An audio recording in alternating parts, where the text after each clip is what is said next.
I think everybody in this room like wished they were at Woodstock in '69. Yeah. I have called this the Woodstock of Jack. Yeah. I'm sure a lot of performers here probably wished they played at Woodstock. And we've all heard the stories of waiting. They were, okay, you're on at 5. All right, it's going to be 6. So you're, you know, taking your medications accordingly. I like to, this is the first time I've ever had a show where, okay, and I was joking, tomorrow night, I'm closing the thing tomorrow night with the Jack on Film show. I was like, oh, I've got the Jimi Hendrix slot closing Sunday night. Well, he was on at 8 in the morning. I hope I hope that doesn't happen. Okay, oh, and here's this new idea I just came up with. So I did this. And then when I do something from a new book, oh, cool. I can sort of put that one out there. So where are we going next? Oh, Hitchhikers. Okay, so there's that, you see? I don't know, that's kind of like, oh, now he's doing this one. All right. So where are we going with Hitch? Oh, yeah. Right, the Thomas Galasso. It's been so neat. So I guess those of you who didn't know him, you've got to know him through, I think there's been 2 or 3 tributes to him this weekend already. Is that one of his books? Oh, it is his book. Oh, beautiful. Way to go. Fantastic. And I mentioned it up there. Yes, I remember. There's been, like I say, 2 or 3 tributes to him. And he was a good friend of mine as well. And our commonality was, that started it was, we were both good friends with Edie Kerouac. And he actually lived with her. And so that was kind of started thing. Anyway, I have not written a thing about Tom, but because he was so close to Edie and lived with her, and also because I'm digging the yin presence, the women in this room, there's women at this festival, the women performers, and the women that, as Jerry Cimino was focusing on today in his talk, women were a much bigger part of the Beat generation than is generally kind of Wikipedia accepted. And there is definitely a change in that mindset. And Edie there would not be a Beat generation if there wasn't for Edie Kerouac, or Frankie Edie Parker, and she never dropped the Kerouac name. And God bless her, she shouldn't have. So anyway, I knew her pretty well, so I wrote a tribute to her, and I want to do, I've never done that live, I don't think. So I want to do this tribute to Edie as a tribute to Tom, who lived with her and was the reason that, it was kind of her that caused him to go down all these paths that caused us to meet. So here is a riff on a little smidge of coffee, just to keep the chi channeling. So here's some beautiful stuff about Edie. If you didn't know her, man, what a woman she was. So, Jack's first wife, Edie Parker, was the one I could talk to back then, and in fact would grow to become pretty close friends with shortly after Boulder. She even enlisted me to write her autobiography with her, which seemed like the opportunity of a lifetime. I was like 23 or something, until I learned she'd already scratched out 1,000 pages and wasn't even up to where she met Jack. She was absolutely insistent that every detail of every moment of her life be included. And even at my young age, with this huge opportunity before me, I knew this would be an impossible task, and we'd end up fighting over every detailed description of every piece of clothing she ever wore. So I didn't end up joining her on that journey, and we stayed friends instead. Where Jack Kerouac and Carolyn Cassidy were shy and quiet, Edie was a ball of fire, always talking, often to more than one person at once, telling stories and relishing the spotlight. Where Jan didn't want to go in front of a microphone, Edie would eat them up, like the 6 sauerkraut hot dogs she ate the first time she met Jack, the story of which she probably told 60,000 times over that week. She was a hoot, a bona fide character, a real pisser, as they called people back in her day, a dynamite broad, a catalytic woman, gregarious, a natural chatterbox, a female Neil. In her confidence and making the party jump wherever she went. This gathering in Boulder was the first time Edie had ever appeared anywhere to talk about Jack.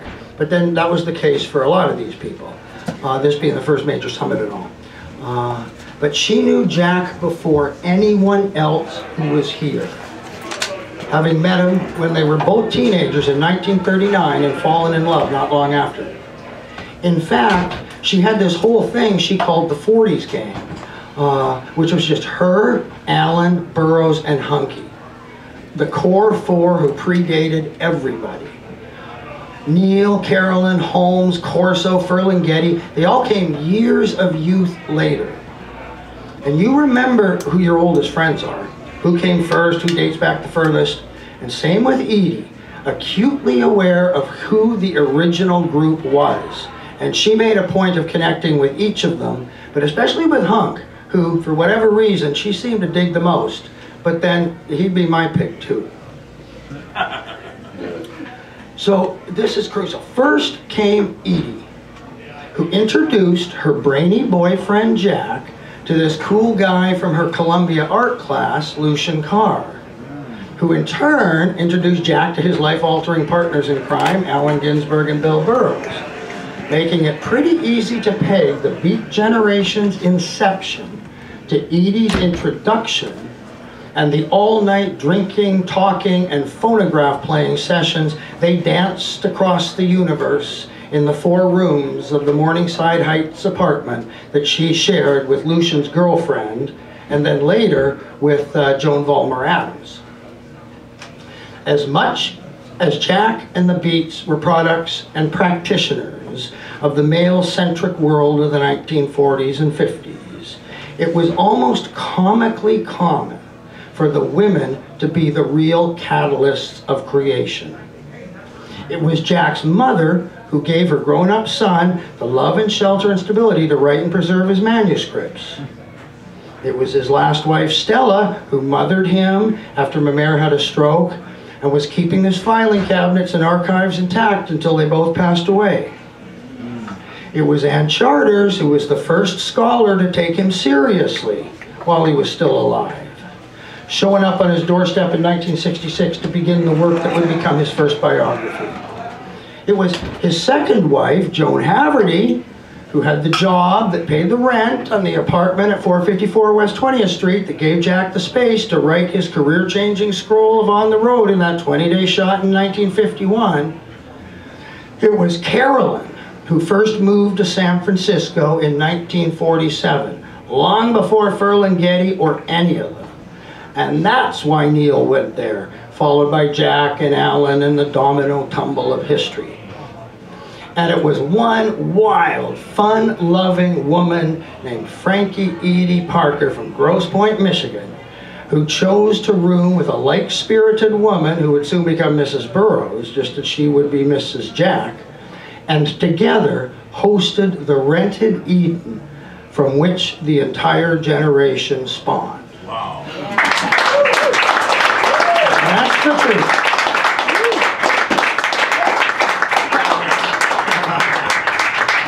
Oh yeah, and by the way, that whole adventure in that book, The Hitchhiker's Guide to Jack Kerouac, about the 1982 Boulder Super Summit, was also attended by Reva's father, Douglas, and the grandfather of that Douglas over there, and which was that thing that Alan put together, and God bless that guy, man, he did it all. That, you know, that's why I hitchhiked from Vancouver, BC to Boulder for that, and it changed my life, and I got to meet all these people. Well, Reva's dad drove from South Dakota and filmed all these interviews with everybody, and which are all in this amazing documentary. So she has got that. That documentary has been in the works for 40 years, and it has never been released until she did it last week. Yeah. So,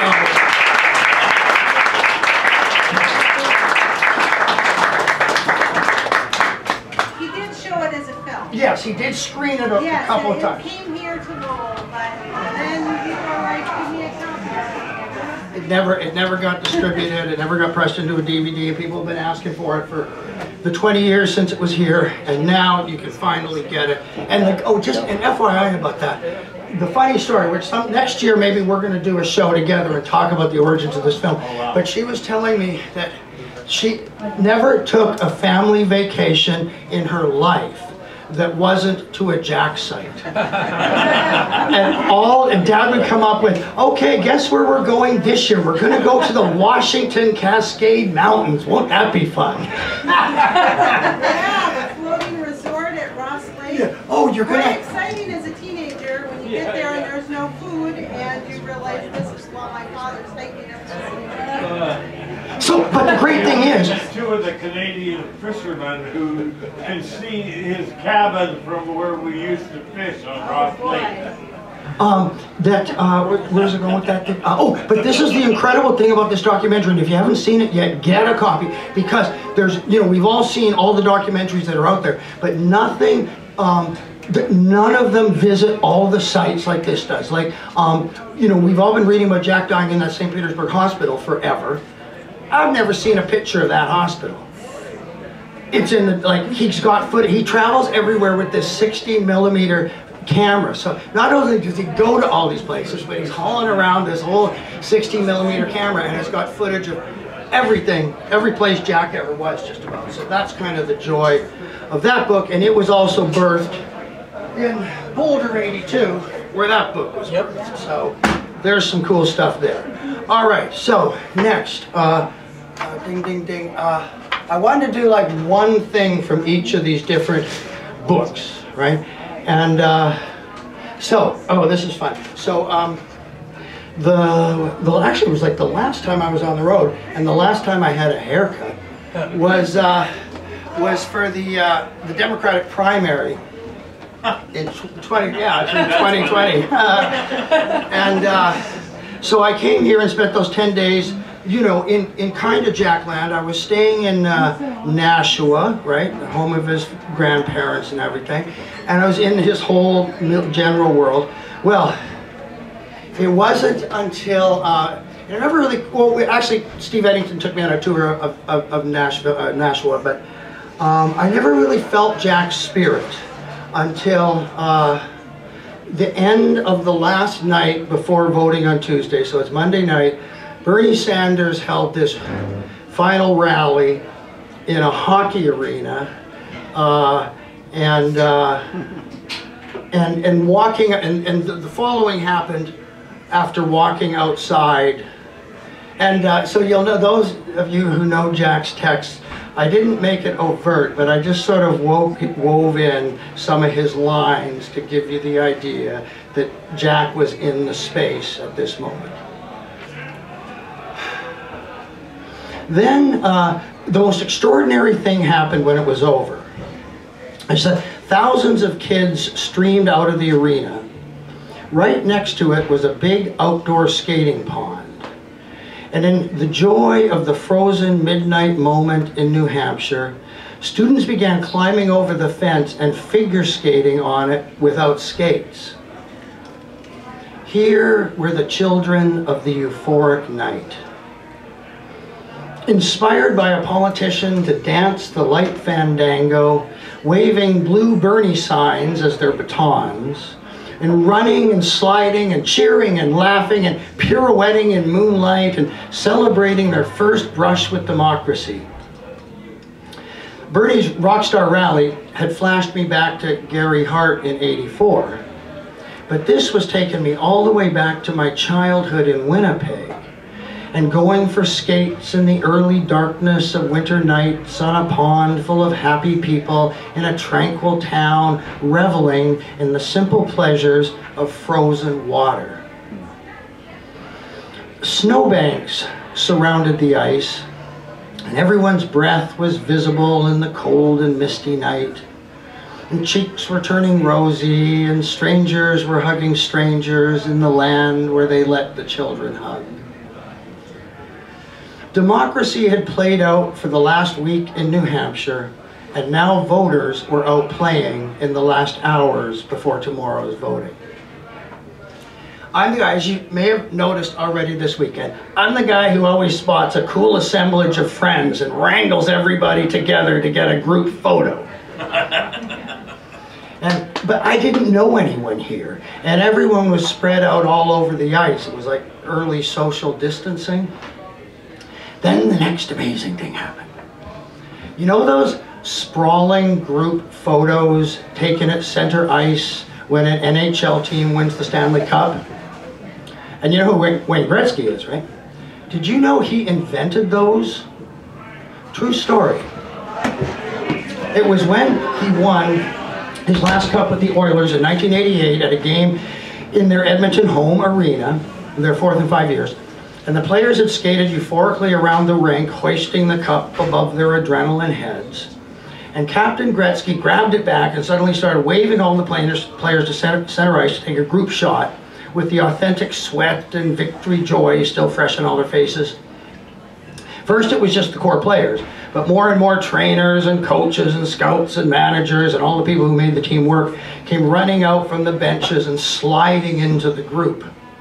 Well, that very scene played out on this frozen pond with this team celebrating the Sanders Cup on home ice.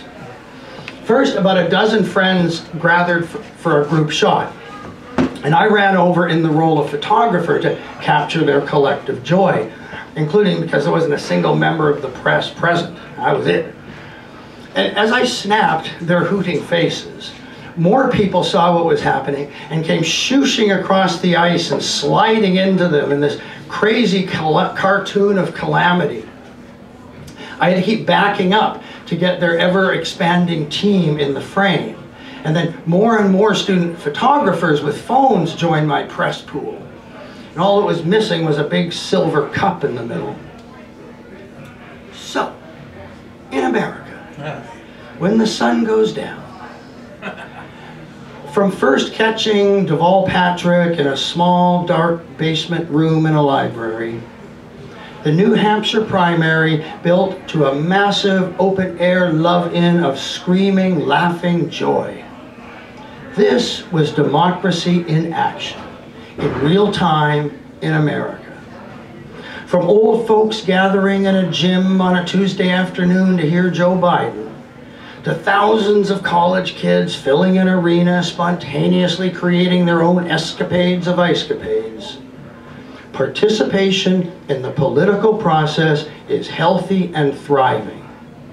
It's not any one group or one voice, but a collective of choirs singing songs of joy and progress, of innocence and experience, and forever going further.